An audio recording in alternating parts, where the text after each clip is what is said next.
Hello, আসসালামু আলাইকুম। আমি আজকে আরেকটি সুন্দর একটি শাড়ির ডিজাইন দেখাবো। তো এখানে আমি একটা অবজেক্ট আগে নিয়ে নিব। এই অবজেক্ট এটা দিয়ে আমি প্যাটার্ন করব। এটা আগে ক্রিয়েট করা হয়েছে। তো এটা আমি আগে রিপিট করে জমিনের জন্য নিয়ে নিব। এভাবে রিপিট করে নিব।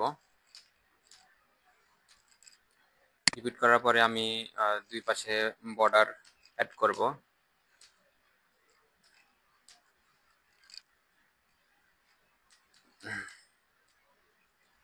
দুই পাশে এরকম বর্ডার ফ্লোরাল দিয়ে ফুল দিয়ে সাজিয়ে নিব।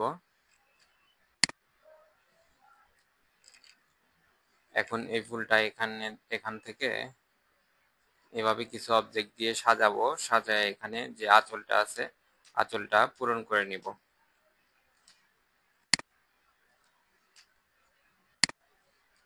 আঁচলটা পূরণ করার পরে আঁচলটাকে আমরা সুন্দর করে অ্যাড করে ক্লিপিং মাস্ক করে দিব।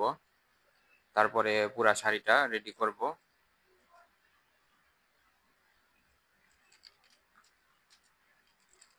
পুরা শাড়িটা রেডি করার পরে কয়েকটা কালার অ্যাড করব। কালারগুলা কেমন, কালারগুলা দেখাচ্ছি।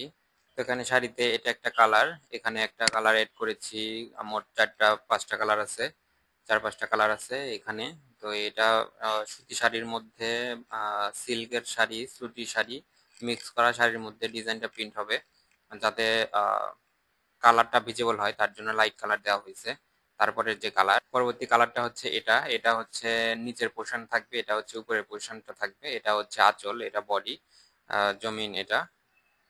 আর এটা একটা কালার, ব্যাকগ্রাউন্ডটা ডার্ক নেভি ব্লু কালার দেওয়া হয়েছে। আর এখানে উজ্জ্বল কালারের মধ্যে ইয়েলো কালার দেওয়া হয়েছে, মেজেন্টা কালার আছে, রেড কালার আছে। তো কালার কম্বিনেশনটা ছিল এমন। আর এরপরের যে যে ডিজাইন, তো এটা আমি দেখাইলাম এতক্ষণ এই ডিজাইনটা। তো এখানে লাইট কালার আর ব্যাকগ্রাউন্ড হচ্ছে ব্ল্যাক কালার। তো এটা হচ্ছে কালার কম্বিনেশন ছিল। তো ডিজাইনটা কেমন লাগলো জানাবেন। ধন্যবাদ।